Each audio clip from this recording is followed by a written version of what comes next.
पहचाना पर स्वीकार नहीं किया। मैं बात कर रहा हूं अपने ट्रांसजेंडर भाई बहनों की, जिन्हें देखकर महादेवी वर्मा की पंक्तियां याद आती हैं, मैं नीर भरी दुख की बदली। कितनी पीड़ा है उस मौन में जो ताली की आवाज के पीछे छुप जाती है। कितना अकेलापन है उस मुस्कान में जो समाज के तानों को सहकर भी बनी रहती है। याद आती है रविन्द्रनाथ ठाकुर की प्रार्थना, जहां मन भय से मुक्त हो और मस्तक ऊंचा। पर क्या हमारे ट्रांसजेंडर भाई बहनों का भय से मुक्त है? नहीं। क्या वे मस्तक ऊंचा करके समाज में चल पाते हैं? नहीं। भय भी है और अस्वीकारता का दर्द भी। याद आती है दिनकर जी की चेतावनी, जो कहते थे जो तटस्थ हैं समय लिखेगा उनके भी अपराध। ये केवल ट्रांसजेंडर भाई बहनों का सवाल नहीं है, इस सदन की सामूहिक परीक्षा है। आदरणीय अध्यक्ष जी, हमारे उत्तर प्रदेश में ट्रांसजेंडर भाई बहनों की पॉपुलेशन 1,37,000, जो पूरे देश में सबसे ज्यादा है। आदरणीय मंत्री जी ने जवाब दिया कि पहचान पत्र बनाए जा रहे हैं, लेकिन पहचान पत्र कितने बनाए जा रहे हैं? सिर्फ 1,000। स्कूल में उनकी संख्या सिर्फ 300, कॉलेज में उनकी संख्या सिर्फ 360, छात्रवृत्ति में उनकी संख्या सिर्फ 250। आज ज्यादातर तो ट्रांसजेंडर भाई बहन स्कूल और कॉलेज से ड्रॉप आउट हो जाते हैं सर, और जब वो रोजगार की तरफ बढ़ते हैं सर, तो उनमें बेरोजगारी कितनी है? 92%। और जब जिन लोगों को रोजगार मिल जाता है उनको भेदभाव कितना होता है? 96% से ज्यादा हमारे ट्रांसजेंडर भाई बहनों के साथ भेदभाव होता है। और 10,000 महीना से कम वो कमाते, 60% से ज्यादा लोग। आदरणीय मंत्री जी, वित्त मंत्री जी ने कल कहा था कि पर कैपिटा इनकम 1,20,000 हो गई है। क्या हमारे भाई बहनों की हुई? नहीं हुई।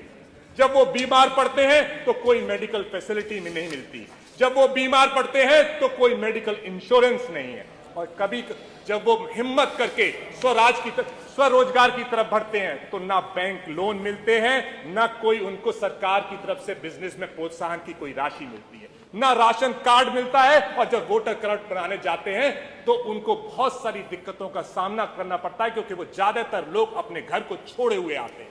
और जब वो कोई उन्हें परेशान करता है और वो थाने और चौकी में जाते हैं तो पुलिस भी उनके साथ भेदभाव करती है। और इसी वजह से 5 जून 2025 को मुजफ्फरनगर में हमारे ट्रांसजेंडर भाई की एक हत्या भी हुई, जबकि भारतीय संविधान के अनुच्छेद 14, 15, 19 और 21 के तहत ट्रांसजेंडर भाई बहनों को समानता, सम्मान और गैर भेदभाव का हक है।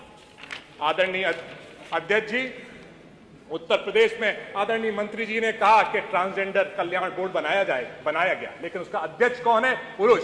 उसका उपाध्यक्ष कौन है? पुरुष। उसका महासचिव कौन है? पुरुष।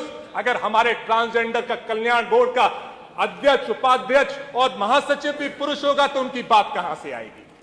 26 जून 2025 में आदरणीय मंत्री जी ने भाषण में कहा कि हमारा टारगेट है हर 2 ट्रांसजेंडर को जिले में रोजगार देने का। 2 ट्रांसजेंडर जिले में सर, ये हमारे लक्ष्य है। हमें लक्ष्य को रिवाइज करने का भी काम करना चाहिए।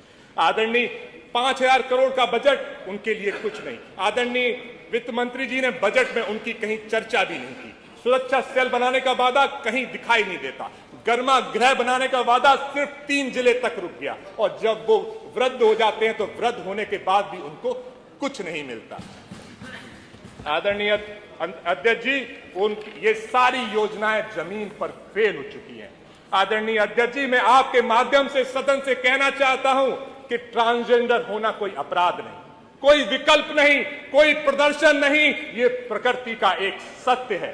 और इसीलिए मैं आपके माध्यम से आदरणीय मंत्री जी से पूछना चाहता हूं कि हमारे ट्रांसजेंडर भाई बहनों की दुर्दशा को देखकर और एक विशेष कमेटी बनाकर ऐसी नीति लागू करेंगे जो जमीन पर मजबूत होगी और जो 100% उनको एजुकेशन देने का काम करेगी, जो उनको रोजगार की गारंटी देगी, जो सरकारी जॉब्स में उन्हें आरक्षण देगी, जो पेट्रोल पंप और स्कूल्स में उनको प्रायोरिटी देगी, जो बिजनेस लोन देगी, परिवार की प्रॉपर्टी में हिस्सा देगी, कानूनी मदद कराएगी, पुलिस को मजबूर करेगी उनके साथ अच्छा व्यवहार करने के लिए, मुख्यमंत्री आवास योजना से जोड़ेगी, मेडिकल इंश्योरेंस दे देगी और मंथली पेंशन देगी। अगर ये सुविधाएं मिलेंगी, कब मिलेंगी तो कब तक, अगर नहीं मिलेंगे तो क्यों नहीं? क्योंकि हमारे ट्रांसजेंडर भाई बहनों की दुआओं में भी असर है और उनकी बददुआओं में भी असर है।